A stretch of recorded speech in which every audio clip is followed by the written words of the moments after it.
Hi there. Welcome to episode 29 of the Lorefield podcast, the podcast for Starfield lore and news. This episode is being recorded on August 6th, exactly 1 month until Starfield's global release date of September 6th. Of course, bear in mind, if you pre-order the game, you'll be able to play it 5 days earlier than that on September 1st. But no matter which way you cut it, we are on the cusp of ending a wait that started 10 years ago with trademark filings from Bethesda, which revealed a mysterious project called Starfield. I'm your co-host, Mitch, and counting down the days, the months, and the years with me, the colloquial other half of Lorefield, it's Lexi. Hello.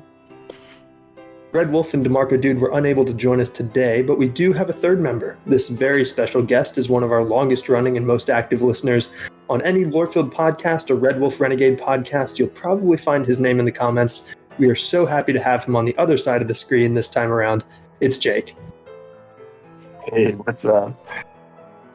Good to have you here, Jake. Super excited to have you here. And we will be getting to your Bethesda story, which is one of our favorite segments, a little later in the show. Usually that's right after the intro, but we do have a little bit of news to talk about, and that is these 3 videos that were uploaded all at the same time to Bethesda's YouTube channel. I think we'll jump right into it.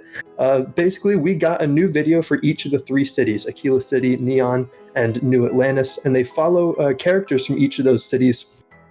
And it dives into lore. These were super exciting. They all had their own color palettes. They were kind of in an anime style. The series was called Settled Systems. And Jake, I think we'll lead off with you. Which of these 3 would you say was your favorite? For me, definitely, I think Where Hope is Built. I'm a big sucker for episode 7 of the Star Wars, where Rey is in the, I don't know what planet that's on, but it's the desert planet. She's going through all the old fallen starships. I feel like that gives very similar vibes to that. I love those scenes in episode 7. So that one jumped out at me naturally. Love it. I do have a soft spot for Aquila City as well. So the setting of that one too really, really spoke to my heart. I think that might have been my favorite. Lex, how about you? Which one of these did you like the most? Admittedly, I only ever watched the United Colonies like Vanguard Dude. Because You haven't seen the other 2? No, I forgot they existed after a day or 2.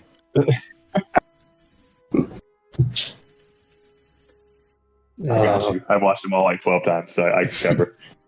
Yeah. So the Aquila City one that we referred to follows Vanna, who is an orphan of Aquila City. The description of the video says that she's an orphan of the famous colony wars, and I took that to mean one or both of her parents were killed fighting in the colony wars, and she was left as an orphan. She desperately wants to explore the stars, and only one thing stands in her way: a broken ship. And the video follows her searching for repair parts. She goes throughout the city trying to find these parts. There's some unexpected danger, and she closes in on her dream. These are brief videos. I think we can spoil it. She ends up flying away from the city and fixing the ship. I thought you were going to say something different. I thought like her destiny was going to get in the way. She had like she had a fate. Her fate. She was destined to stay in the city. Her dreams of leaving were just dreams. And then it ends. That would be the sad ending. But we did get a happy ending in this one. It'd be like the bad ending and the good ending. Yeah. There was a bad ending though, and that one was in The Hand That Feeds, the Neon video. It followed 2 Neon street rats, Ada and Harper, who I thought were siblings, but then on the Red Wolf Renegade podcast, Red Wolf corrected me and said no, they're actually not siblings. They're just partners in crime who are eking out a living, stealing from wealthy partygoers that come to the Pleasure City to let loose. Ada is forced into a moral dilemma, and she quickly catches the attention of the all-seeing Ryujin Industries, bringing her an exciting opportunity. She basically, instead of being a thief, a mugger, is that what you call somebody who mugs people? A mugger, a muggist? A mugger, yeah. Muggist. Okay. She basically left her partner in crime and was employed by Ryujin Industries. And I thought this was a really interesting one because we've talked a lot about Neon and the relationship between that city and the sort of corporate sci-fi trope that seems to be present here with Ryujin Industries. And now we have one of the, I guess, like street thugs joining them. I thought that was a really interesting story to follow. It reminded me a lot of Cyberpunk and the Street Kid life path. Yeah. Cyberpunk jumps out of that one. I never actually played Cyberpunk. I was aware of it when it was being made, and then when it came to launch, I was like, I'll wait and see what the reviews are. And we all know how that went for Cyberpunk, so I never did get around to playing it. Oh, well, I was on that hype train. But I followed a lot of the development. I was still hyped when it crashed, so it's not until I beat it that I went, you know what, this wasn't worth the wait. Even after beating it, you thought it wasn't worth the wait? Yeah, I just didn't like how it ended. Wow, okay, there you go. It's one of those... Keanu Reeves.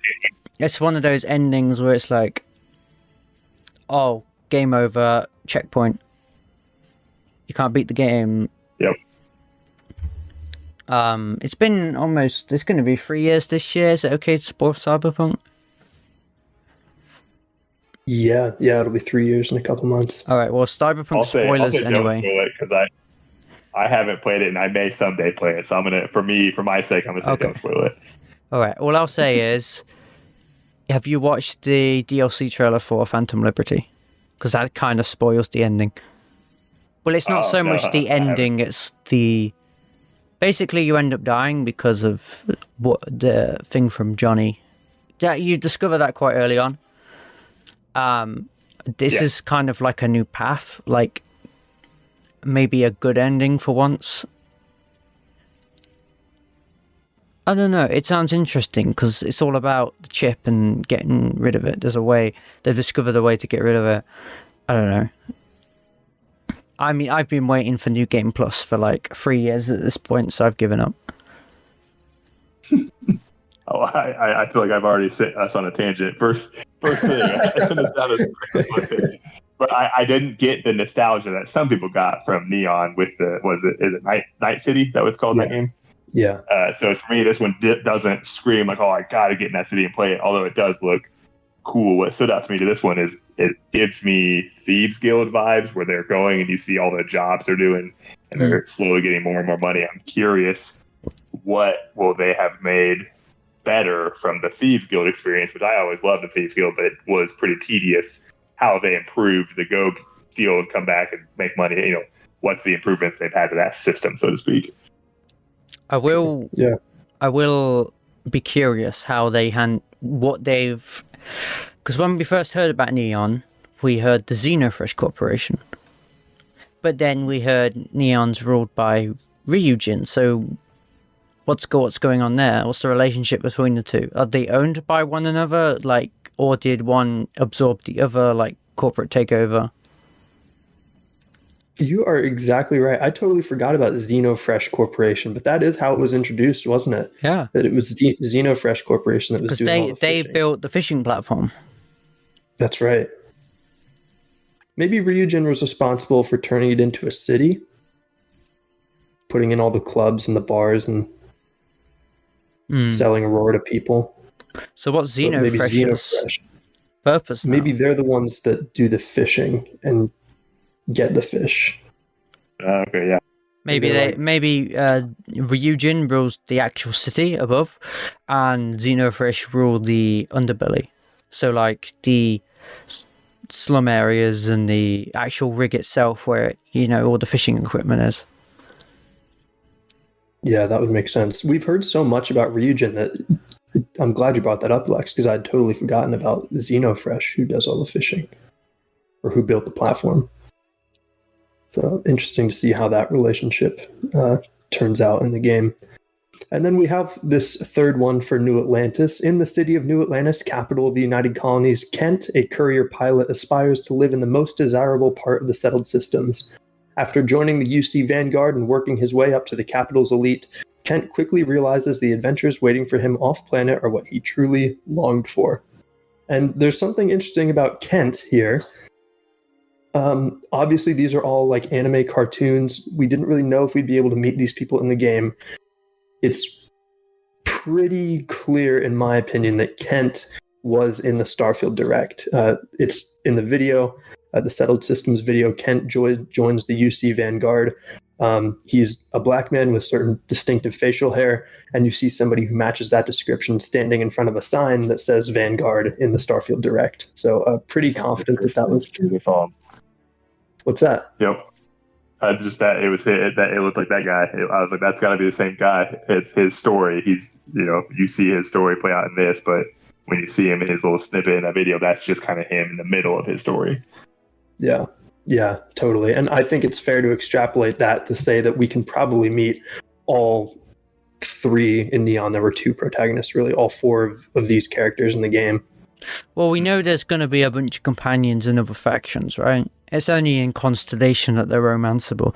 At least in the base game. I'm sure this game could have more DLC than any other Bethesda Game Studios game, possibly. Because it's special to them. And that wouldn't really hinder Elder Scrolls 6. Bethesda's got so many employees now, like 400, 500. I'm sure they can spare some do the DLCs and the rest move on to Elder Scrolls 6. Because they've got to get that. We know that. Yeah. We got to get Lexi's Love Saga for Vasco in there, so we know there's going to be a mod where you can get Vasco as romanceable, right? Yeah, marry Vasco, walk him down the aisle. Put him in a dress. Put him in a dress. Little tiara. Beautiful. Speaking of DLCs, one of the biggest questions I have, and it's a stupid question because the game's not even out yet. A stupid question. Do wonder, Go ahead. Oh yeah, that's what this show's all about. Do we think the DLC is going to add more systems and expand the Settled Systems, or is it just going to add more handcrafted content to the 1,000 planets that are already there? I think some DLCs I think are going to be small, like more variety in the randomly generated towns, or there's going to be randomly generated towns, right? Okay. I hope those are permanent once they're placed in your world. So when you come back, it's not just gone and you're like, oh great. That'd be cool. Dungeons not so much. Dungeons, can come and go. But a town, that's kind of, I'd like that to be semi-permanent. Or if that's not at launch, I'd like that to be patched in, because that would be amazing. But anyway, so you get distracted. I like more variety in the procedurally generated locations. Like a DLC where it's that, maybe, and then more loot, different, more enemy types, more base building stuff as well. Just like quality of life, more variety DLCs, like Wasteland Workshop was. It was just workshop items. Sure. But then usually each Bethesda game has that like big marquee DLC. Think Dragonborn for Skyrim, Far Harbor for Fallout 4. Shivering Isles, Oblivion. Don't know what they can do unless they add more handcrafted locations to the current systems. But because that's what Bethesda usually do. The first DLC mainly overhauls the main map and maybe changes an entire location. So in Skyrim, as soon as you install Dawnguard, the Hall of the Vigilance of Stendarr, not Stigulance. Vigilance of Stendarr, their building burns down. Not in real time. Like, as soon as you install it, that building is just destroyed. I didn't know. Yeah. That if you don't have the DLC installed, that building is intact. Yeah, it is. That's crazy. I've only played the Legendary Edition, so I had no idea. And that's crazy. Redwater Den isn't so there. You can go to that location even without Dawnguard. Yeah, any DLC location is just, well, obviously none of them's there. So I don't even think Castle Volkerhell is in the distance. It's just nothing. Unless it was always there, I don't know. But definitely that changes. And there was a satellite array in Fallout 4. As soon as you install Automatron, the dungeon is locked off to you because it becomes the enemy base for the DLC.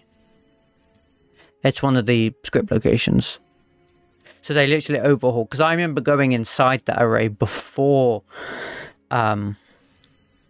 It was just one room. It was before Automatron.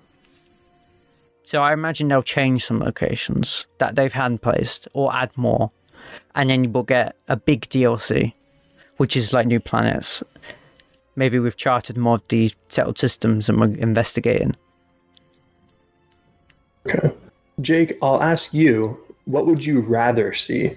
An expansion with new planets or more handcrafted love put into the ones that are already there? Yeah, I think they've already. That's why it's so many planets. They don't need to add anymore. They can just put permanent content where it needs to be, or wherever they want to be. Sure. And I think that's plenty. I don't need to see 1,005 planets. It's going to be exploring so many. You might as well just add content that's there. They've said there's 1,000 planets, but you can't land on all of them because you can't physically land on a gas giant. I mean, you can. We truly don't know how deep a gas giant goes before you reach the surface. I don't think we know how thick the clouds are, at least on like Jupiter and Saturn.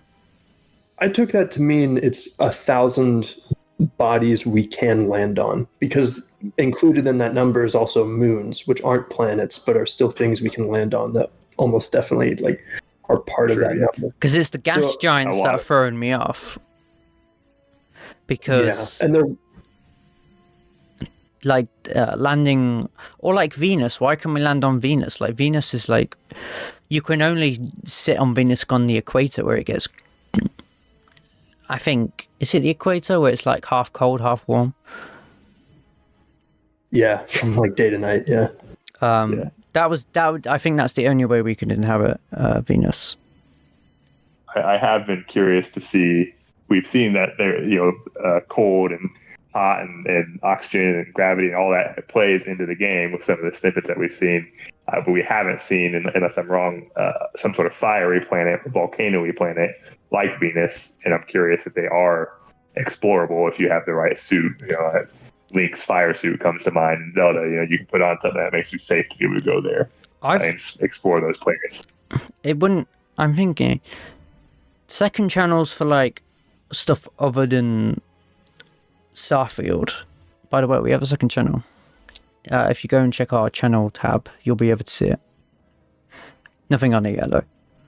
That's going to be like for other streams if I decide to stream another game, like a new Bethesda game or main channel Starfield streams. Expect all that. I always say that just to make sure even new people know. But I don't know if I even knew you guys had a second channel. But an idea would be 100 Ways to Die in Starfield. Walk into lava. Jump in a volcano. No, he probably won't let us, to be fair. I don't know. I've died in some pretty stupid ways in Skyrim, so I'm sure you could. Jump off the neon platform. Yeah. Like annoy the neon guard. Kill a guard in the New Atlantis. Kill Logan Pascal and get shot. Fail to kill your virtual parents. Hey, that's been a long running one, right? They called the space police on you, the cyber police.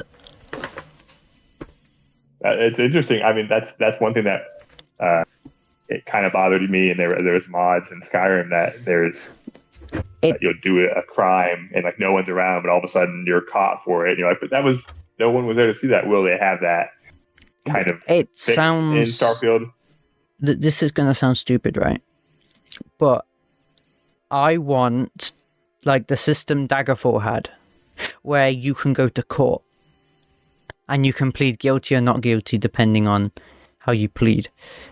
It's random and they'll go over your case. And it's short, but I would love that. I would love just to. Did you really murder this person? We've only got one witness. Okay, you're free to go. The jury's found you not guilty, and you're like, holy shit. It could break the pacing, but I suppose they could always make it so you can skip it. if you skip it, then you're automatically spending 20 years in jail or something. If you skip it, it will just teleport you outside and tell you the verdict. Oh, you've had to serve 20 years and your player's just aged. Yeah. Jake, you bring up a good point about how in Skyrim you would commit a crime and no one was there to see it, but you'd still get in trouble for it. I actually remember that happening a lot in Oblivion, even more so than Skyrim. You see, the way the creation engine works is NPCs are factions, so that includes chickens, animals. They count as the faction for... So in Riverwood, even the chickens count towards the Whiterun faction. So it's a Whiterun faction, and then each faction has a bounty system. So you attack the chicken's seen you commit the crime, it's counted as an NPC. It can see you. It's got a vision cone like every other NPC. That's why you can do the bucket trick, because their vision isn't magic, it's actually from their face. So you can block that. But because you killed the chicken's part of that faction, it's like attacking another NPC. So you get the bounty, but the bounty's less because it's a chicken. I wonder, in this question of whether that might happen in Starfield, crimes with no witnesses still getting you a bounty, there is the plausible explanation this time around of there being a surveillance state where there are cameras everywhere. There are rumors of currently existing satellites that can see what is on your phone screen from space. So there's like crazy stuff out there. Mitch, if we're extrapolating our technology 300 years in the future, but you're in full conspiracy mode right now. No, I'm not. Do you have TikTok installed? No. Good. Jake, keep your kids off TikTok. Hey, they're currently off. My wife has unfortunately been sucked into it, but my kids are off TikTok. Because the data potentially is being sent to the Chinese government. Why is that bad? Why does China need our data? Seriously? Oh, I don't know. But Starfield. Yeah. That's wait, do you think? Wait, what do you think? By the way, if you have TikTok, I don't. Go you. I guess. I lost my train of thought. Oh yeah, social media. Starfield. Do you think they're gonna have social medias? Oh, interesting. I'm not saying you could log on to Facebook and just log on to a Starfield version of Facebook and make some posts and get random tweets and become an influencer.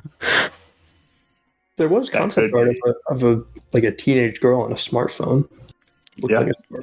That would be weird. A game inside a game. You can actually have a virtual social media career. Just sending stupid tweets. Is there anything like that in other BGS games that I'm drawing a blank on that's kind of like well, it's the first hard game Witcher. It's the first Bethesda game in our sort of timeline. It's not our time. It's not our. Oh, of course, yeah. It's not our timeline, but it's an alternate future timeline based on our. But it has the technology to be able to have something like social media. But that would explain crimes. Somebody sees your crime and they post it, and then suddenly space cops know because it's all in the. You're trending on Twitter. Yeah. X. You mean X.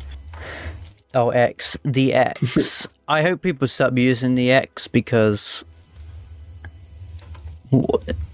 I don't think it could get any worse. It's gotten so much worse. Well, don't worry. I'm way ahead of you. I don't even have Twitter, so I'm super cool. The main problem at the moment is we need the brands to move over. Once the brands all move over, it'll be cool to ditch it because you're not losing anything. You're gonna get all your updates.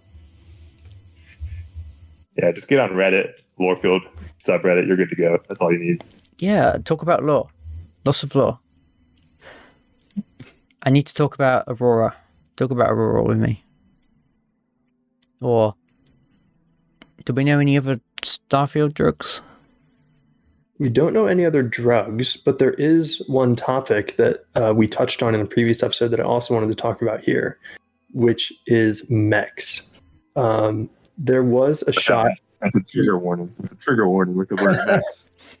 Jake, I think you were the one actually that pointed it out. That in the Starfield Direct, there is a shot of like defunct mechs. They're in like this dusty environment. I don't think it doesn't look like they work. I don't think that's going to be mechs. I didn't either. But in the Aquila City cartoon, was it anime? Mm-hmm. Yep. There were functioning mechs, people inside mechs, and they were working. No, I think NPC only. I think it's going to be like. How can they justify that? Well, think of how your ship. You're not going to be able to fill it in your ship unless it's base exclusive. You can't get it in your ship. It's like just for your base.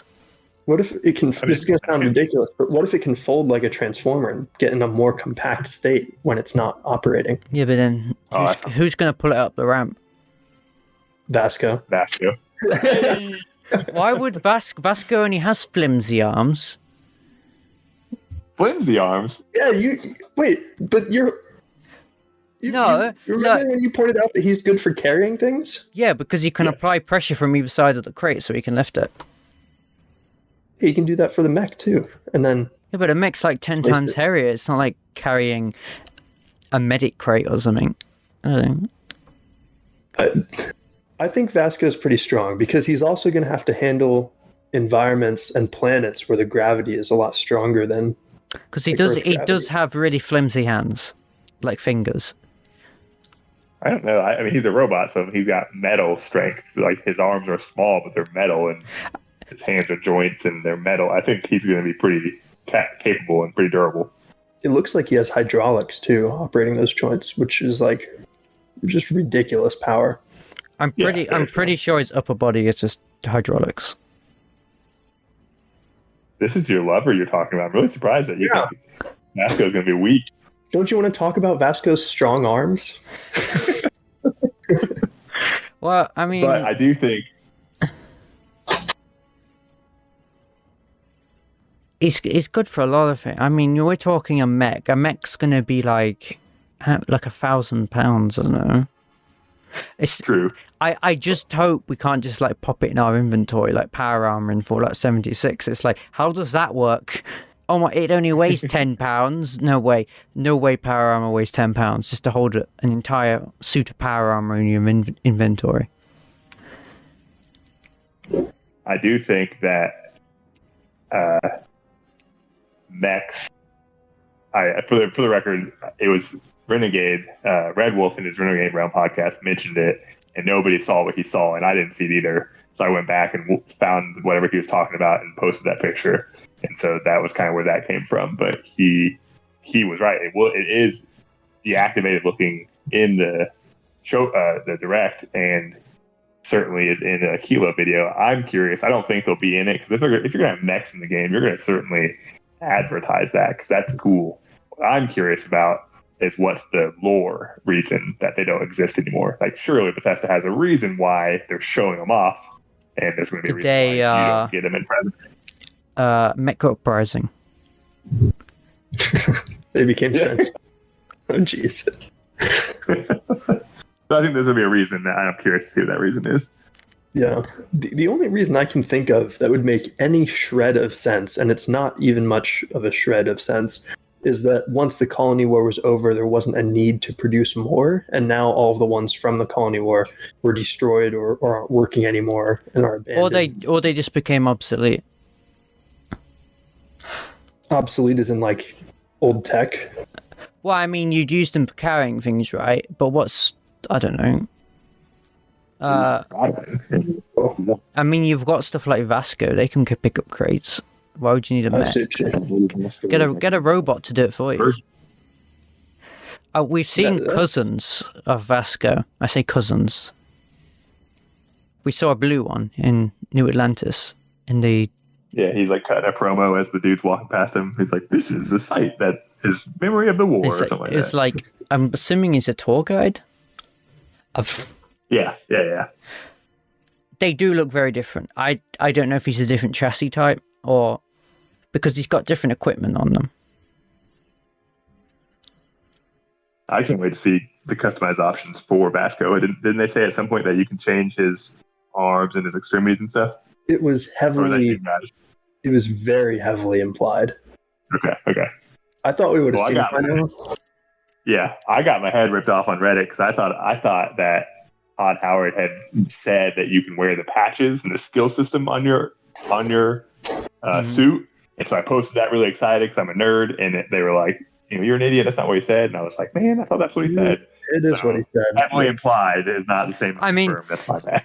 In the sense, I suppose you can put whatever patch you want, but you can't put like too many on, or you can't like. Right, of course. Maybe each armor slot has like, depending on the armor, depends how many patches you can put on it.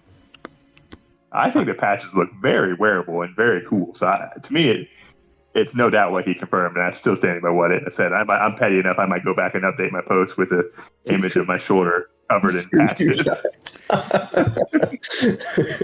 I will be wearing 14 pieces of flare on my space station. Who needs armor when you got patches?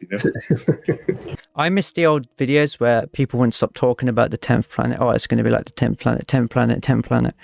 Gosh, yeah. You don't see that anymore. Everyone's just forgotten. What is it? Wait, do you not know what the 10th planet is? No. It was what they say. It's Bethesda's original attempt at Starfield. It's more like the Daggerfall team's original, because the team quite changed drastically from Morrowind because they had cutbacks and the company wasn't doing so well. Todd Howard took control of the main project at the studio. Yep. But back in the Todd Howard would have been low levels back then. They wanted to make this game called The 10th Planet. It had aliens. It was like this big game. They only made a teaser because they said if they made the game at the time, they would have gotten bankrupt. Wow, no, I'd never heard that. That's really cool. And then this is like late 90s. Really has been.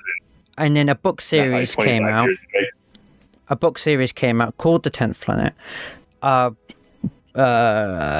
Co-written by Christopher Weaver, who he was the founder of ZeniMax and Bethesda. He wrote that, but apparently that story has little to do with the actual game. So when people say, "Oh, they made it into a book series," it's like I don't think it was as. I don't think it's it's not going to be a 1-to-1 or whatever it was going to be. It's just same name. That's cool. Now they have the thousandth planet, not just the 10th planet. Now they have 1,000 of them. So I wonder if the 10th planet implies that Pluto's a planet. Is Pluto a planet? Mm-hmm. And, of course it is. I'm big. Pluto isn't a planet because it looks more like the dwarves in the outer rim belt thing. So Mitch, you say Mitch, it is or it is not?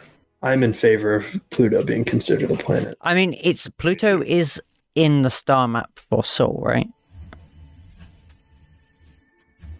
In the game? Yeah. It's a very, very good question. I can't remember. If they know what's good for them, they will. No, I'm just kidding. I'm going to try to find that. That would be in the 2021 showcase, wouldn't it? When they first revealed the galaxy map. Yeah. Well, yeah, no, it was so long ago. Did they show Sol in that?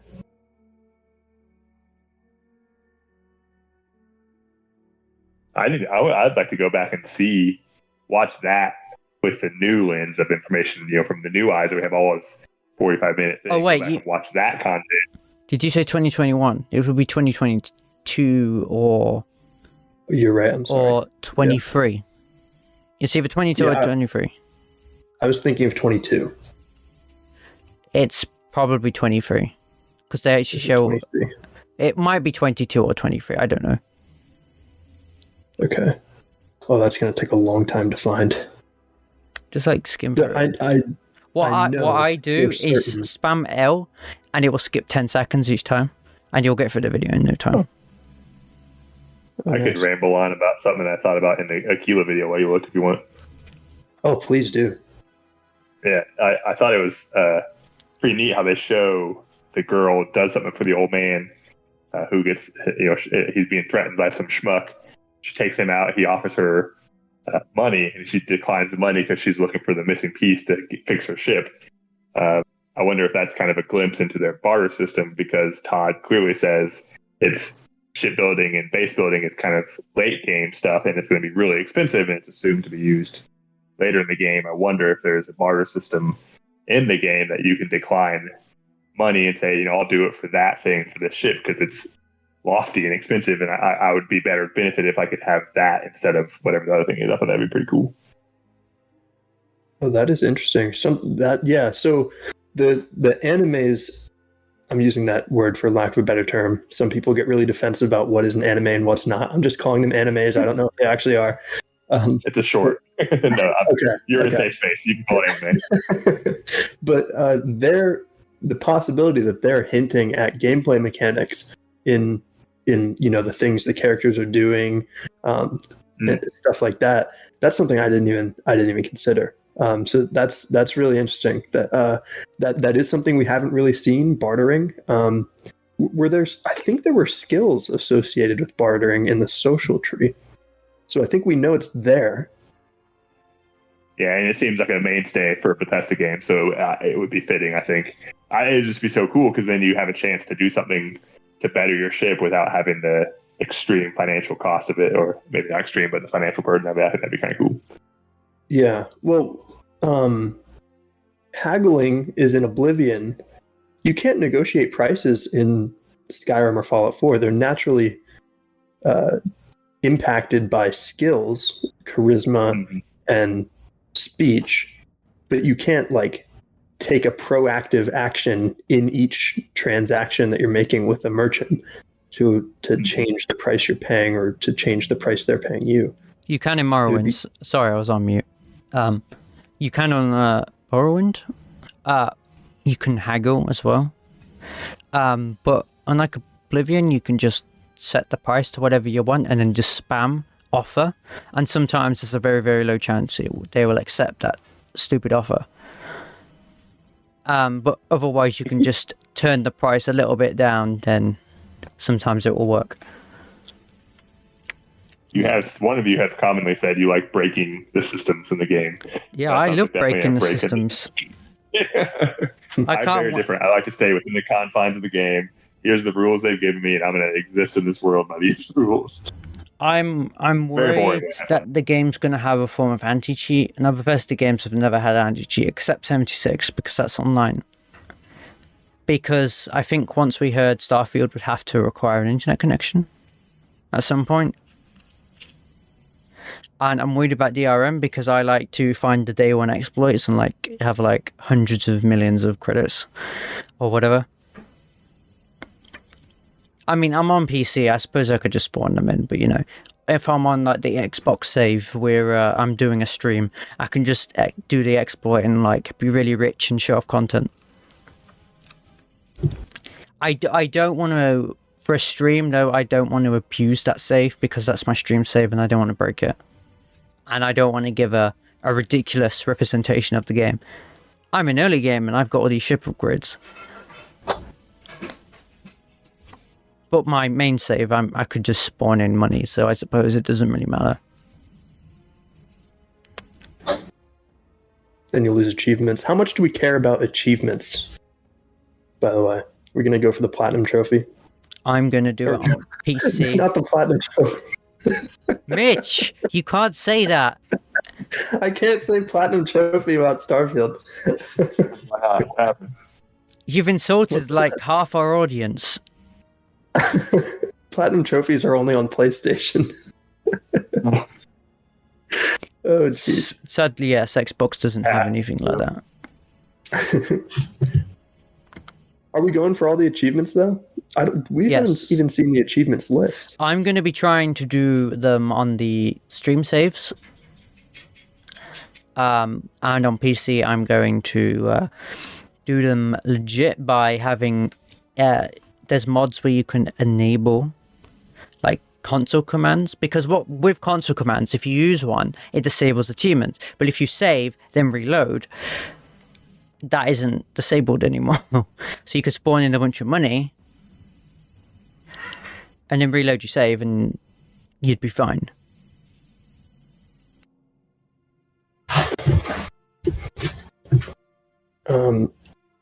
Just to follow up on something from earlier, I found Sol in the galaxy map. There are only 9 planets in Sol. Pluto's not one of them. Dang. How are there 9? Well, I guess I'll have to cancel my order there. No, so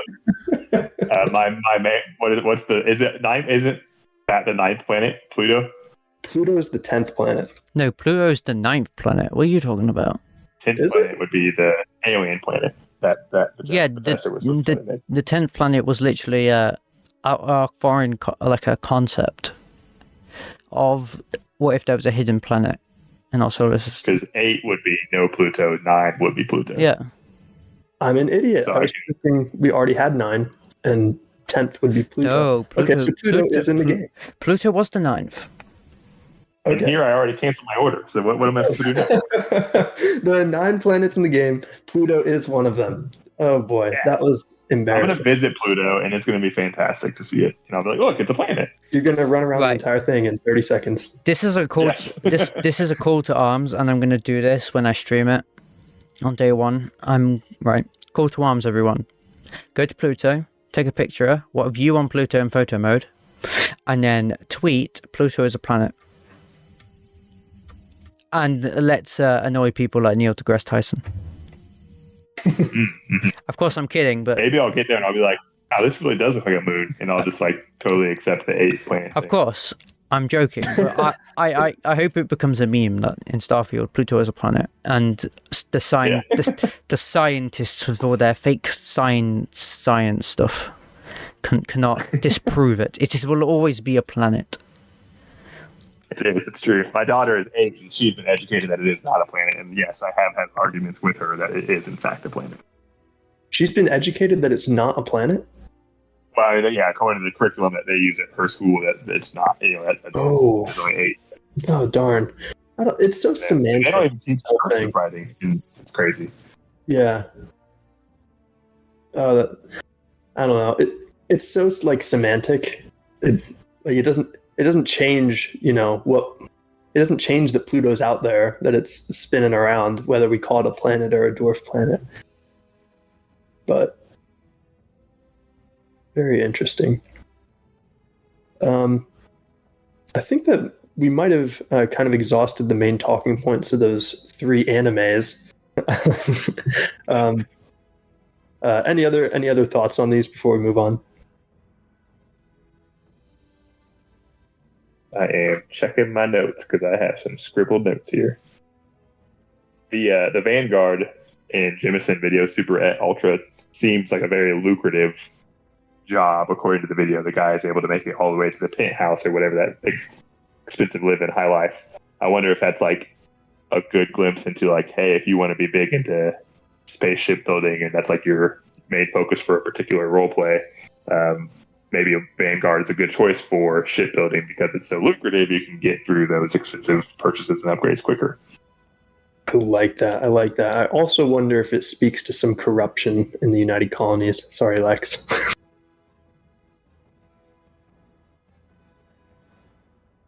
You're muted. Me? Oh, sorry. I was looking at the Ashta statue. I'm terrible for me not unmuting myself. I beat myself when I go for a drink. Do you think I've been doing that? You've been listening to me drink water this whole time. We actually haven't heard it. Good. It's our next topic, but the Ashta, when they shared a picture of it, I'm surprised. Yeah, was that a new picture? I'm surprised the Starfield chip poster didn't reply to it with a picture of the meme Ashta that went around. Oh, yeah. Yeah, I don't know why they didn't do that. That doesn't look like what I thought they described it as. I hope the Starfield ship. I don't think so. I hope the Starfield ship poster watches us. Please do that. A few days late, but you know.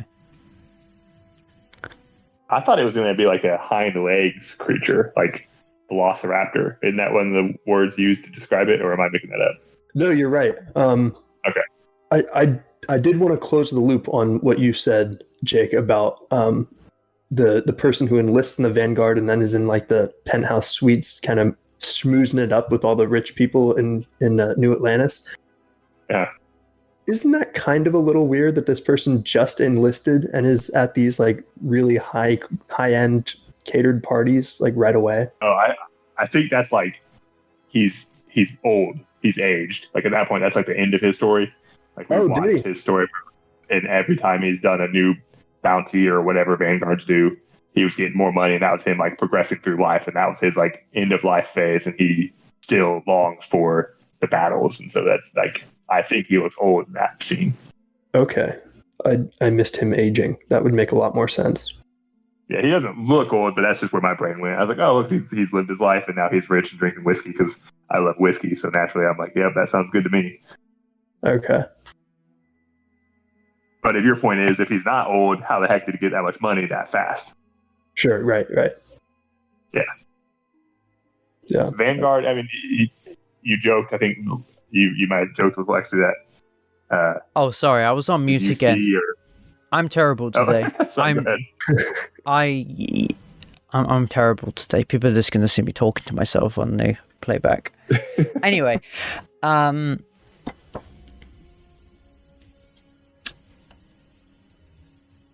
mean, the player's going to get rich in like a couple of months. They're going to have like 100k credits. By like the end of your playthrough. No, not the end of in a couple of like in-game months, you're going to be super, super rich. I hope not. I feel like that can break economies in games, and once you break the economy in a game, you can lose interest in I wouldn't going to do fetch quests and going to do stuff like that. I wouldn't say so, because the most expensive house in Skyrim was like 21k, and then you still had to pay for the expensive upgrades. Like you can spend up to 100k on a half-fire home just on upgrades. So I think okay. I think the upgrades, they're going to be like that sort of price, like 21k for the big parts, and then that would be cool. Although I hope when you've bought a part, you've permanently got it. It's not like you have to keep buying them and stock up on this part and then you can use them. I hope it's more, you've unlocked this corridor, this ship part, now you can infinitely use it. Because like Todd said, they've got to gamify a lot of it. So if I pay for a new cockpit, and I could throw like, I think some items will be restricted, so you can only have one cockpit, one landing pad, stuff like that. But I think, say if you buy a new corridor, you can infinitely use that corridor. Or maybe you have a smaller fee afterwards, so it doesn't eat your bank constantly. Because I don't. It's all about simplifying. It's not simplifying. It's more. Nobody wants to grind for 100 hours just to get free parts of like free corridors. When you're trying to upgrade your ship, and then you've got to do that again to go and get more money so you can upgrade the next part. I don't know. It sounds very tedious, and it can certainly be tedious. Yeah, it's not like games in the 90s or 2000s, and it's like really, really annoying to grind.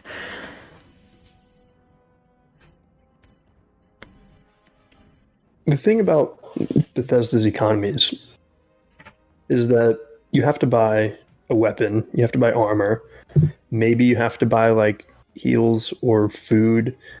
But the difference between those economies and real life is that in real life we've got houses, cars, technology. Like we pay for really expensive stuff, and not just those little things like clothes and food. So now I think what Starfield is going to do is it's going to introduce those really big expenses in the form of like a new cabin for my starship and new freaking helium-3 thrusters that I'm going to strap onto the back of my ship. Like, this is going to be really expensive, and I'm hoping that that's going to balance out the economy a little more. Lex, you mentioned Hearthfire, and I thought Hearthfire did a really good job of sort of eating into the wealth that players had accumulated up to the point of its release. I'm hoping Starfield can kind of take control of that economy issue that, to be brutally honest, has, I think, been a bit of a plague on Bethesda games for much of their history, is players accumulating too much wealth by the time they get to a high level, hoping the ships can bring that back in check. That's exactly how I would see it too, and that would be such a cool thing to do, because I would sometimes. Do you guys play and role play multiple times in these games, or do you tend to have like one or two main characters? How do you guys usually play? I usually have several characters. I'll usually like do everything with one of them, and then I'll usually not do everything with the rest. Yeah, like a main. Yeah, that's how I am. And I eventually, once I know the insides and outs of the games, and I know the factions, I know I role play very specific characters built for that faction, for that weapon style, for that playthrough. And so oftentimes when I get to that point, I try to like avoid making too much money because it feels like the economy is so broken so fast. It would be really cool if that is how they do it with the ships and the homes and this, what would be equivalent to the settlement building, costing so much money. It keeps you kind of like always needing money. I think that'd be a cool way to fix that. So I'm guessing then that you follow the same path I do in Skyrim, where you make a point not to collect all the stones of Baron Zaya, because then you just get stupid rich right away. Yeah. Actually, fun fact: I've never actually completed that quest in any playthrough ever, and I've played that game for a bajillion hours. Okay, I have two things to respond to that. First of all, do you know what happens when you do find them all? I thought it was something like it gives you Crimson Root, right? Like it highlights Crimson Roots or something like that, or am I way off? There might be another benefit, but the one I know about is that it messes with the frequency that gems spawn. Amethysts, emeralds, diamonds, and they spawn way more in like Nordic ruins. And you don't even know what to do with all these things. They're weighing you down so much, and merchants don't have enough gold for you to sell them all. Like, their frequency comes way up to the point of not being very balanced. The other thing about the Stones of Baron Zaya is that there is a bug that I don't think has ever been fixed, even through to the Anniversary Edition, where you can activate the slow time shout when you find one of them. And with the slow time, spam the pickup button as fast as you possibly can, and you can get sometimes 3 or 4 stones when you actually only found one, and that makes it go by a lot faster. So you have just broken the economy system because you are just filthy rich after that. Yeah. So you only have to find like a quarter of them. Once you said that, I forgot. Crimson Root was far left. I don't know where my brain went with that one, but it highlights the gems, right? Like it highlights, makes them more visible or something like that, or highlights them so they're easy to pick up. Is that something they do? Or maybe it's just that they populate at a higher rate, perhaps, like you said. The Stones of Baron Zaya make them spawn more often in containers. So I found that to be something I didn't care to do, and it was a very tedious job to try to find them all, and I didn't want to Google all the locations. I never did beat that quest. Yeah, they're common enough without all the stones, so it's not really... Okay, yeah, right, exactly, yeah. Yep. So, very cool. I think we can move on then to this really isn't significant news, but we've talked so much about the Ashta, I thought it was worth talking about. We talked about it a little bit a few minutes ago. Bethesda has tweeted the first confirmed in-game look at Ashta. And this is not the first time we've seen this creature, but it is the first time we've seen them in-game knowing that they are the Ashta. And oh boy, that doesn't look like a cross between a wolf and a velociraptor, as you said, Jake. Not at all. I thought it looked like a cool creature, but my mind did not jump to, that's what I thought was supposed to be a scary, intimidating Ashta. I thought the Ashta was more threatening, more hind legs type of werewolf almost. Like, that was the vibe I kind of was envisioning, but perhaps they have that armor and maybe it makes them a threat because they're not easily killed. Maybe is the direction they went. So I'm trying to think of how to describe this to the listeners who may not have seen it. First of all, I got you. Okay, you got it. Take it away. Yeah, it looks like Rhyhorn, the Pokemon Rhyhorn. I was like, what Pokemon does this look like?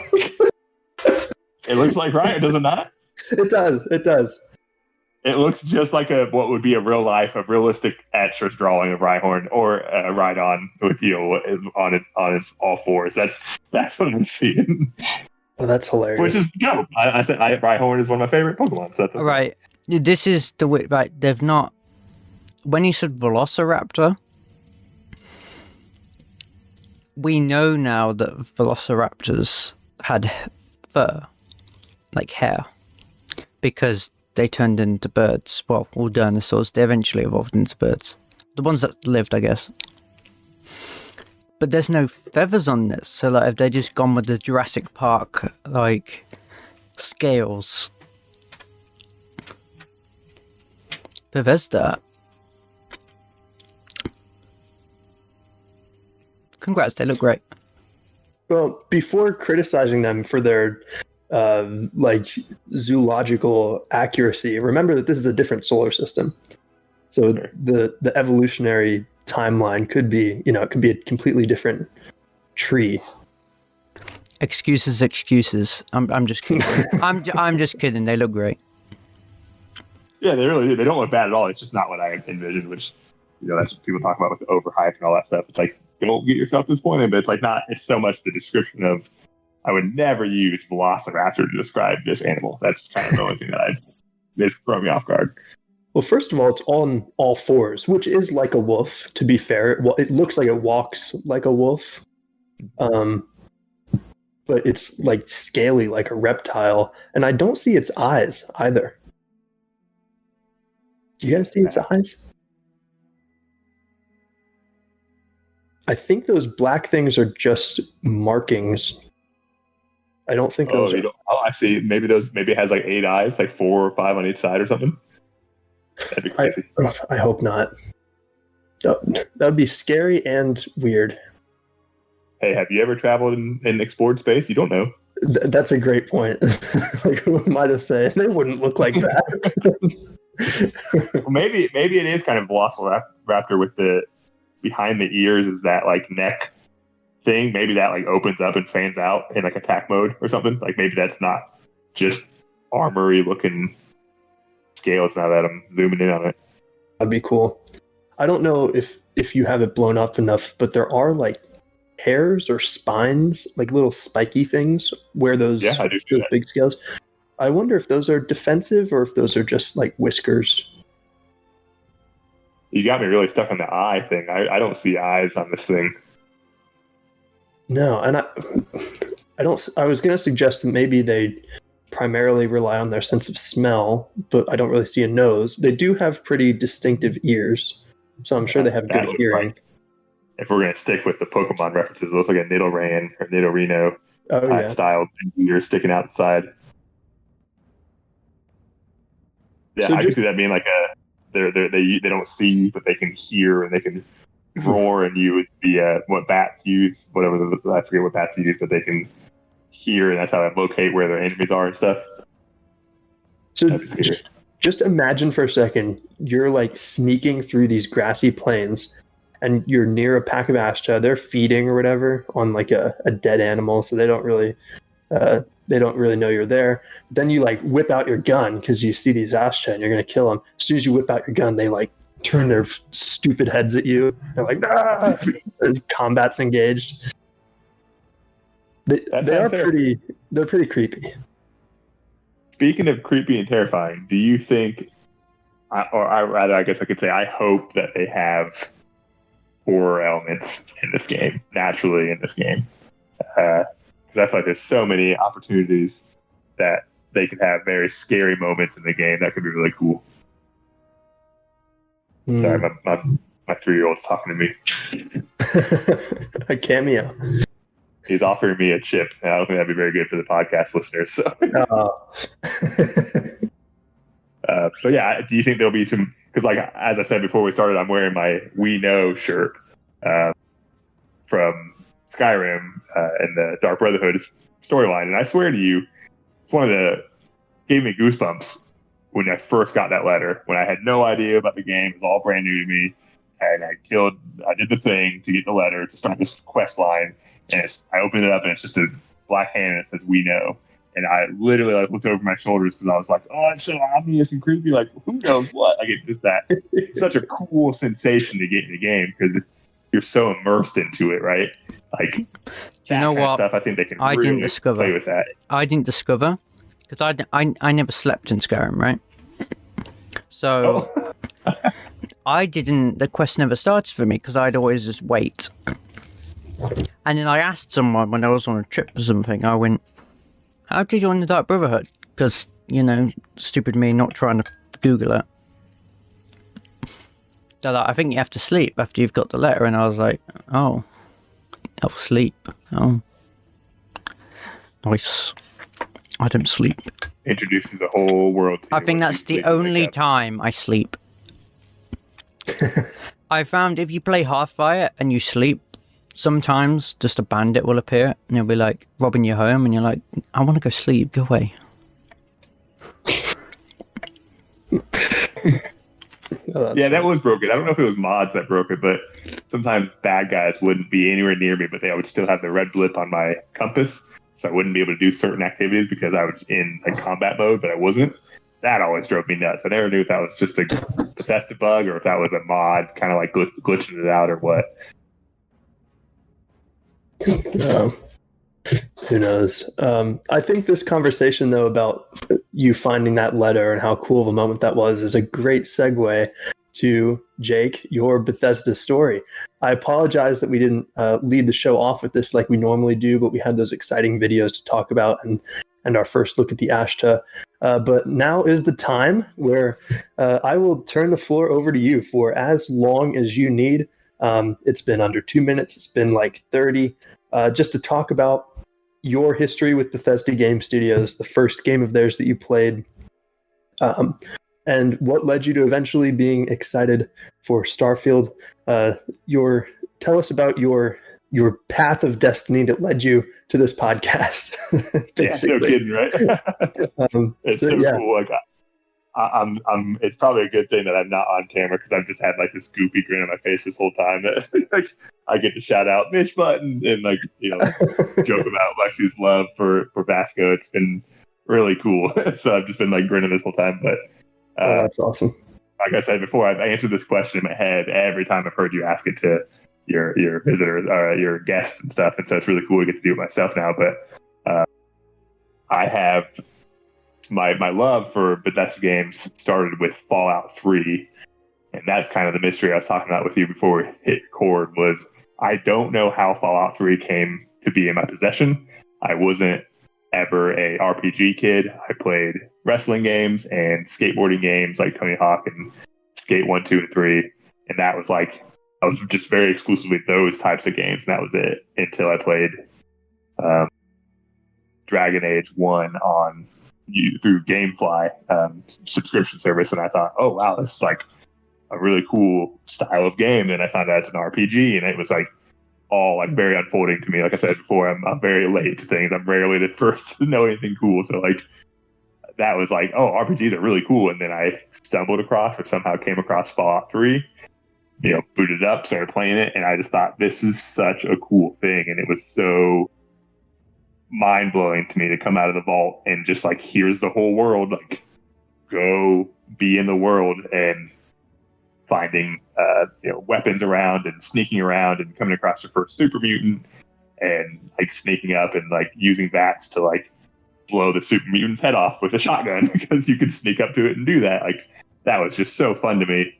And I was aware of what Skyrim was, but I wasn't on the hype train by any means. I had seen an IGN like gameplay of it before it came out, but it was never on my radar. But at some point, Buddy was talking to me about it, and so I got it for 360, and I booted it up, oblivious to the fact that it was the same company that made Fallout 3. And so the first thing I noticed was, wait, I know all these controllers. I know all these controller schemes because it was for the Xbox skin. And so it was like super familiar right out of the bat. And I think that helped me really fall in love with Skyrim because I didn't have any kind of like steep learning curve because of my familiarity with Fallout 3. And that, from then on, I mean, the rest is history. I've played Skyrim from like 2012 to like 2021, then Legendary, was it Legendary Edition? What was the one that with the mods came out when it was re-released with mods on console? Yeah. That one. That was Special Edition with the mods. Special Edition, yeah, Special Edition. It's confusing. I didn't have PlayStation, I didn't have an Xbox One at the time. My buddy had kind of like given me his PlayStation 4. Crazy. But he was like, yeah, I don't really want this. So you can buy it. I paid him $50 once. And he was like, you don't really owe me any more money. You can just keep it. And I was like, whoa. And then so that was really cool. And then I heard the Special Edition's coming out with mods and Xbox would be better ecosystem for modding. So I traded it in, got the Xbox One, and started playing in 2016. And man, mods are just incredible. And probably a strong reason why I'm so excited for the modding possibilities for Starfield with those 1,000 planets. Like that's going to be just so cool.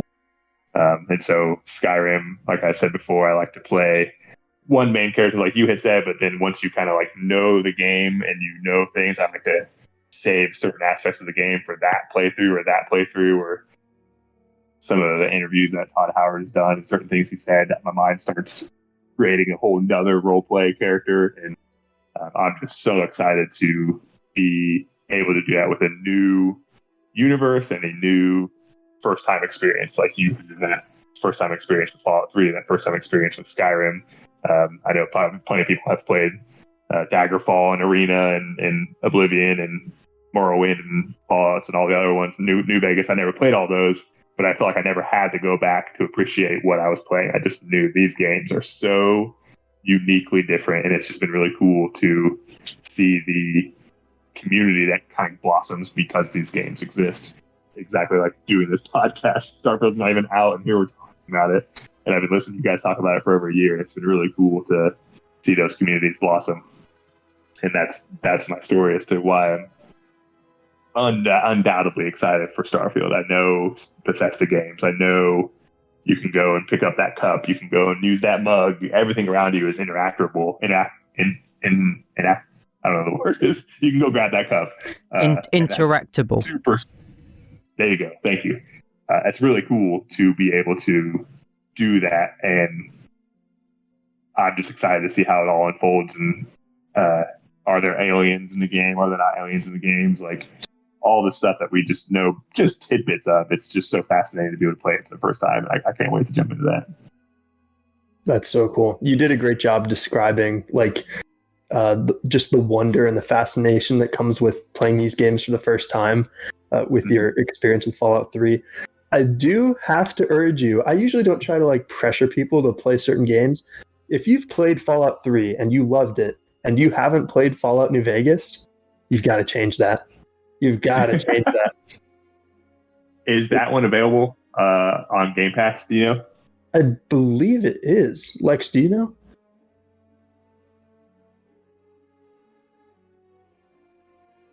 I think she's muted again. Oh, what? Sorry. Do you know if Fallout New Vegas is on Game Pass? Yeah, it should be. I mean, they own everything else is. That is, but they own the developer and the publisher, so I wouldn't see why not. Okay. Yeah, good point. Yeah, It'll be a bit weird. I'm not a huge graphics stickler by any means, but I did have a really hard time trying to go back and play Oblivion because, God, some of those characters are just so ugly. I'm sure at the time it was amazing, but like to go backwards from Skyrim, I found that really hard, and I'm afraid that would I fall into that? Do you think the graphics hold up okay with New It's Vegas? you standing here next to me. Feel free to make memes with that community, please. Oh no, let's not. Oh jeez, I got real close to the camera like they do in Oblivion, Jake. I didn't have, for some reason, your faces are not on my phone anymore. I don't know how, but yeah, it was. I'm not sure why I did that, but yeah, that's understandable. It's a little plasticky. Yeah, but I have heard that's by far like the best one, and people have been claiming for a remake. So my plan has always been, if it gets the remake, that's when I would play it. I'm kind of banking on that one. I've always got my eye on it, but I just haven't gone back and played it. Oblivion still has the best ragdoll physics. Oblivion, nice, okay. It has the best and the worst, because it's like gravity disables for a second, and they kind of jolt up, and then they just fall like a ragdoll. Yeah, it looks like it's going to be very promising physics with the gravity being lesser or stronger on different planets. That seems like that's going to be a blast in Starfield. Totally. Yeah. I want to find a really low gravity planet and just put a dead body right on top of a grenade and see what happens. Actually, now that we're talking about it, Oblivion, my buddy had Oblivion at apartments that we all lived together at years ago before Skyrim came out, when I had the 360, and I popped it in, went through the whole intro scene, got out, and was like, what the heck do I do now? Because this is before I played Dragon Age, or right around the time I would have been playing Dragon Age, so I didn't really get RPGs. And so I ran and saw a guard on a horse, and I was just like so confused on what to do and how to talk to him, how to interact with him, and it kind of essentially the overwhelmingly bigness of the game scared me away from it. And then hindsight, going back, I wish I would have kept trying to play that, because that would have been my first time with a BGS game. But Fallout 3, I guess, didn't have that much of an overwhelming sense, maybe because it's kind of a longer intro when you're living through the vault or whatever.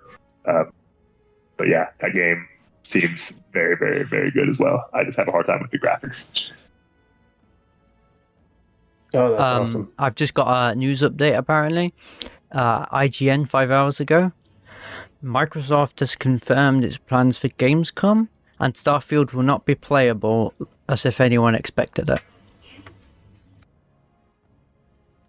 Yeah, there will be a demo, though, for people who attend. I should have put that in the news section. Sorry, listeners. Yeah. Starfield will be there, though, right? It's just not playable. It will be. Yeah, there will just be a closed doors demo for attendees. So, I mean, yeah, sure. To people who are just listening and not going to Gamescom, it doesn't affect them at all, I guess. But still good to know.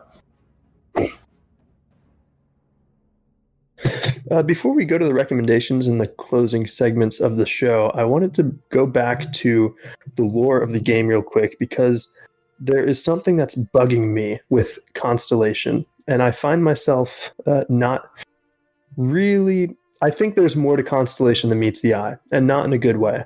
I'm not really one to distrust authority. My dad's been in law enforcement for 30 years. My mom was a teacher for 16 years. So that'd be really bad for me if I had a problem with authority. But I do think there's something weird with Constellation, that everybody just trusts them with these artifacts. Why is everyone assuming that their goals are good for humanity? Why are we assuming that their goals are good for humanity? I feel like there's this secret, possibly this secret antagonistic side of Constellation. And if the game offers a situation where you can maybe give artifacts to somebody else other than Constellation, I think I'm going to have to seriously consider that, because something's just rubbing me the wrong way with Constellation. And I was curious if either of you are having similar feelings so far.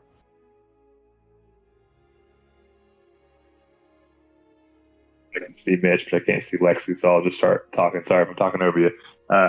I did not think that way until you had suggested this prior in some past episodes, and I've now, ever since you said it, I'm like, oh, that's a great plot twist. I could totally see them being the bad guy, the big bad, when you don't even realize it and you're a part of them. But I also think that they're the last explorers. No, everyone else is good. They're still the ones that are no, there's more out there, and they just seem too they want to explore. That seems too pure they just want to know what else is out there.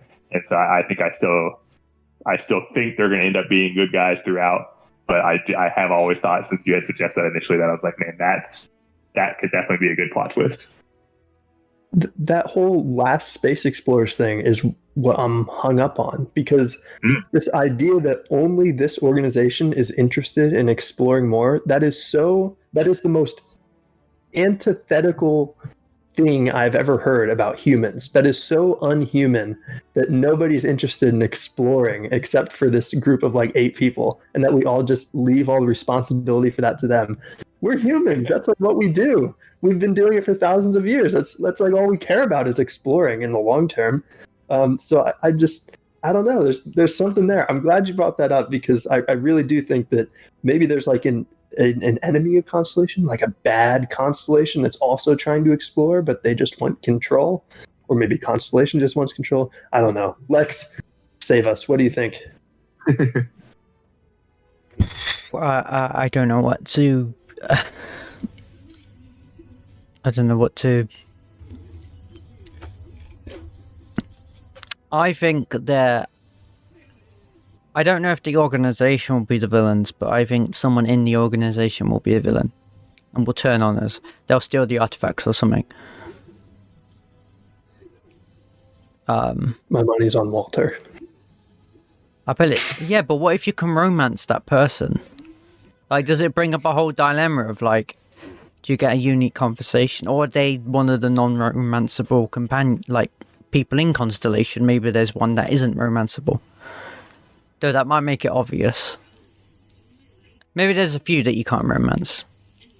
Make it hard to detect. I'm going to mute myself for a second at this moment. Guess what? If I can't romance Walter, the financier, I'm returning the game. Mitch, you can't. You've got to make content. That was going to be my content with Walter. OnlyFans.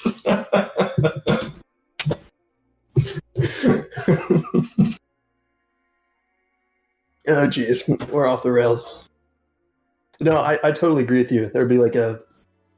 If the conflict isn't Constellation itself, there will be conflict within Constellation. Yeah, totally believe that. And this is a topic we've talked about a little bit on previous episodes, but I don't think we've ever really dug deep enough as much as we can. And I'm glad we're talking about this now, because okay, I've got a theory, right? It's a crackpot theory.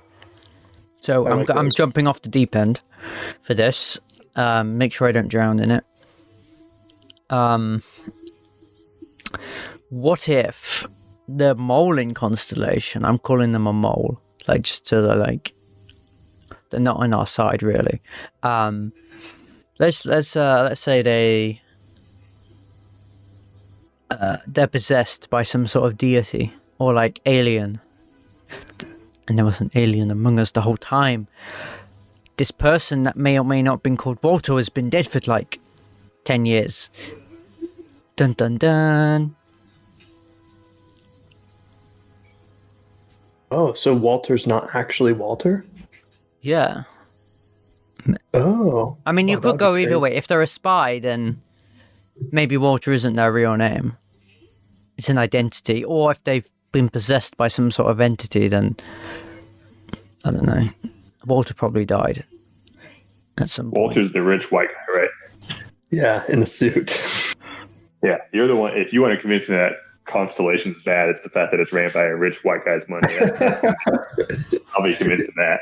Exactly. I'm with you. Yes, I did tell Lex, though, that I wanted to romance Walter. Oh. So you like the sugar daddies out there? Yeah, exactly. We were talking about financial problems, getting ship parts and stuff. Just romance Walter. That problem's solved. Problem solved. I didn't know you were bisexual, Mitch. Well, if Walter's an alien, then I have plausible deniability on that. I mean, he might not be an alien, but Walter might not be his name. Oh, that could be true. What if his name is like Kang or Kodos? His name is Keith, the most unintimidating name to ever be called. Oh, man. Yeah, I'm so excited to learn more about Constellation, the dynamics of all those people, who likes each other, who doesn't. Yeah, that's going to be great. Mm-hmm. I think that's going to be like lovable characters that I hope they you learn about them, and they have, banter with each other, or like certain scenes, or I don't know, they don't have cutscenes, but like certain quests and stuff will be really intriguing to see them interact with one another as a part of the storyline. I think I'm hoping that'll be in it. They do have cutscenes technically. Well, not like cutscenes in the way of like Witcher, because you're still in. It's like you still control your character. Like Witcher 3 will be like a cutscene that you're not controlling the character with. You're always in control of your character in most Bethesda games, where it's playing out in front of you, kind of thing. But it is definitely a scene. That's for sure. Real time, I think Oblivion and Morrowind were the last proper cutscene games where they'd have a video file play. Actually, do you want to know what the funny thing is about, the Fallout end screens? Do you know how they do that? I do. They put you in a room with like the scroll, and the scroll just moves down. And the goat test that you have, and it scrolls down? Instead of having like a rotating image, they've got the whole texture just like stacked really tall, and it just slowly drops down like a magazine cartridge. Oh, so when you're taking it's a long vertical texture with all the panels stacked on top of each other. So when it moves, it just moves down. I knew that was how they did the epilogue. I didn't know that was how they did the like test, right? Isn't it the test when you're in the vault? Yeah. Like there's like a PowerPoint. Yeah. It's like the cheapest way to do it without having engine upgrades. And do you know what? Funny. When Ron Perlman's talking to you, he has an NPC in the room with you. He's just next to you. No, he's either next to you or behind you. One of the two. Oh, gosh. But there's no like surround sound for him, so, you can't tell where he is. You just hear him. I genuinely hope that with Creation Engine 2 and Starfield coming out, that doesn't mark the end of those really weird like engine tricks that they use, like all over the place. When you in Broken Steel, when you go on the tram car, and it's like they equip the player with a tram cart, and the way you view it is it's on top of your head. Yeah, they've at least fixed that. And then they speed you up across the track on a set path. Oh, it's so funny. Oh, jeez. We've got recommendations this week, and Jake, I understand. Did you say you have a few? Yeah, just like the ones I've been playing the past since I had, about 2 months before Starfield came out when I finished my last big game. So I was on Game Pass and just kind of went on an indie spree. And it kind of really started with Planet of Lana, watching DeMarco Dude stream that. I thought, that's actually like a really cool like puzzler kind of game, real chill. Like I said before, I play in the mornings, and so like I like kind of sometimes a chilled, laid back game. So Planet of Lana is a really neat puzzler, very simple. I beat it, I don't know, a couple days for me, but really probably like a 3-4 hour game. And then like a similar one to that as far as simple, chill, laid-back game is Trek to Yomi. It's also on Game Pass. Trek, and Yomi is Yomi, and it's a Japanese samurai game, and it is a side scroller, like a 2.5D, I think they call it, where it's like a side scroller, but you can go north and south as well. And the art in that game, the art style is so cool that I think it's like the combat is simple, but I'm okay with its simplicity because I just want to like watch the game unfold in front of me, kind of. So I just want to like button mash and then move on to the next thing and see how cool it looks. So I thought that Trek to Yomi was a pretty cool game. And there was a few other ones that I could just like shout out, but didn't have much to think about them other than they were fun to play for a little while. Tunic is a cool one. It's kind of like a Zelda. You're a fox, but you're kind of like Zelda, like Fox Zelda, Foxy. I don't know. Death's Door is a pretty cool one. Inside plays very similar to Planet of Lana, but it is a very weird game. I finished that game and I just kind of watched the credits roll. I was like, what did I just play? So go play Inside and figure out why I thought it was so weird. And then most recently I downloaded Opus, O-P-U-S, Echoes of Star Song. It's a very cool game and also very fitting for Starfield because it's futuristic, based in space, and cool hollow, I I don't know how to describe the art style, but it's very simple, but it's very cool looking. And I've just started, so I'm not very far into it, but it just was another kind of a neat game. It's in Japanese with English subtitles. And I think the Japanese language is just beautiful, so it's been really fun to hear what sounds like really good voice actors playing their roles. And it has that Starfield vibe as far as like space and stuff. So Opus Echo the Star song is probably my last one to recommend, just because it has that. It scratches that itch a little bit where you're like, oh man, I can't wait. Here in a couple weeks, it's going to be Starfield. So rambling through those, that's my list of recommendations that I knew maybe would be coming up in the podcast that I wanted to shout out. Oh, awesome. I'm really glad you recommended those because indies have been underrepresented, I think, in this segment of the show. Good. We've typically gone for like the blockbusters and stuff that a lot of people know. So really, really cool that you gave the indies some well-deserved recognition. Yeah, cool, for sure. Awesome. Lex, you got a recommendation? I believe I do. Hang on. Yawning. It's almost 8:30. Yeah. Well, just 7:30. 7:30. Whoa. Whew. Whoa. Yeah. When you yawn, you always do that like scream face. You know that. The mask. Yeah. Scream. I have a really bad scream face. Or like that Van Gogh painting. Oh yeah. Yeah.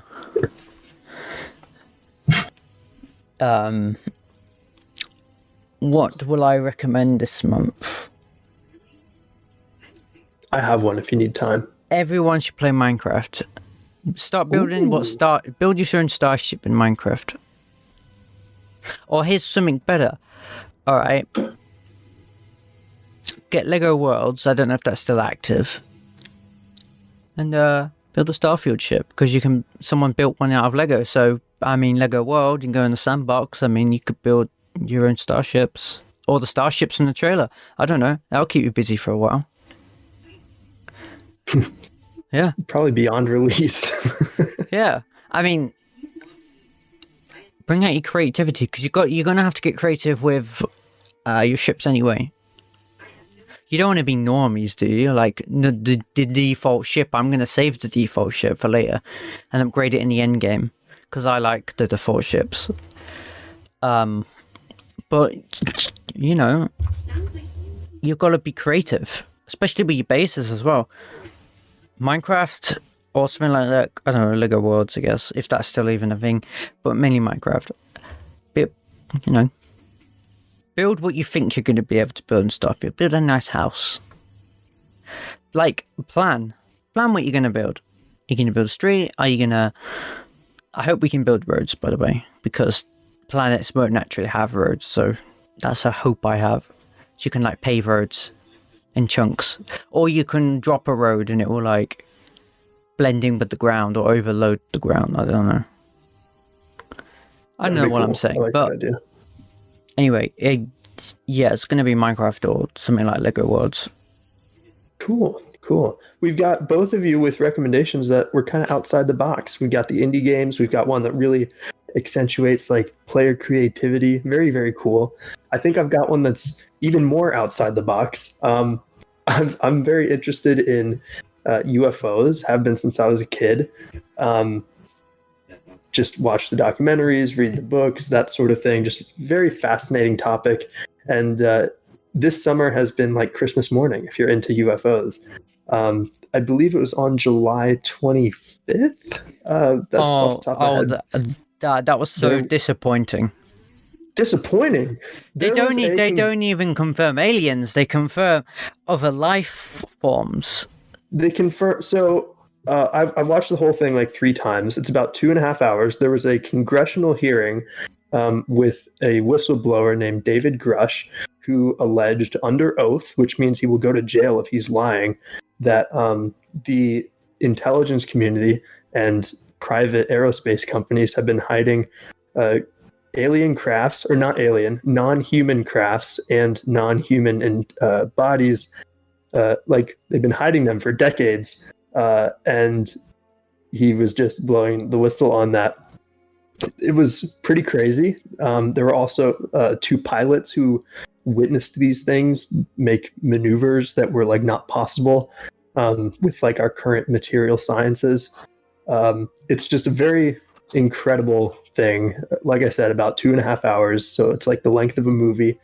It's pretty remarkable to watch, whether you believe it or not. Even if just for entertainment, it's a pretty cool viewing experience. A lot of it was redacted though, like they couldn't talk about it, and it's like, I came here to like see all the classified documents. I wanted them to walk out with a grey alien and be like, this is what they've been hiding from us. Or if like the guy had a rendition drawn of what he saw of like these non-human crafts, and they have the pilots of them. That's like, they were so even the whistleblower was vague. He wouldn't say alien. Well, that leaves open the possibility that they're from another dimension but still live on Earth. It's like, which is crazy. It's so weird. It's weird because is this Congress taking it seriously? Like, if they do have this stuff that they're saying, the public needs to know because it's national security. Oh yeah. The public needs to know. They can't hide it anymore. Like, they may think they're saving us from something, but not really. I mean, come on, we've known since the 60s, if anything. You've always had that nut job on your street saying, yes, he got abducted by them UFOs. And probed. That's probably where it came from. Someone got abducted and they had a pokey poke. Mm-hmm. I've never been probed, but I am in that job. It's like, they're real. I swear I've seen UFOs in the sky in my there was this famous case in like they have crazy... Was it the 60s or something? This couple got abducted, but their memories were wiped, and it wasn't 2 years later that they remembered. And I can't remember the reason why they remembered. They just started remembering it. It was a hypnotist. Yeah. And they remembered all this stuff, and it was... I don't know if it was ever true, but, you know. It's kind of crazy. Jake, you've seen stuff that you, like, can't explain? Yeah, a couple of times. One was my wife and one was my buddy when we were, like, 16.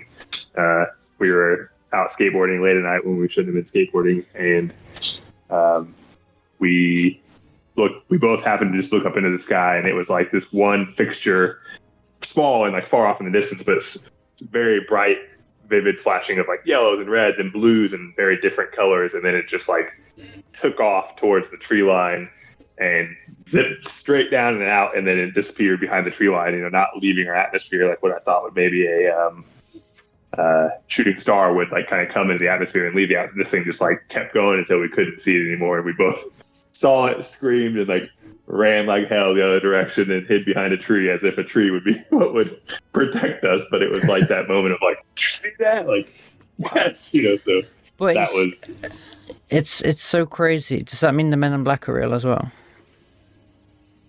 Because people have said that when they've talked to... Well, no, because people have said when they've tried to talk about their encounters, there's these people that come to their door and they have these weird faces. It's like they're not human. I don't know. Like, I don't know if you've looked into the Men in Black, but it always seems to come like, are these like androids? Do the government have androids? This is a Starfield show. Why are we talking about this? Oh yeah, the alien stuff.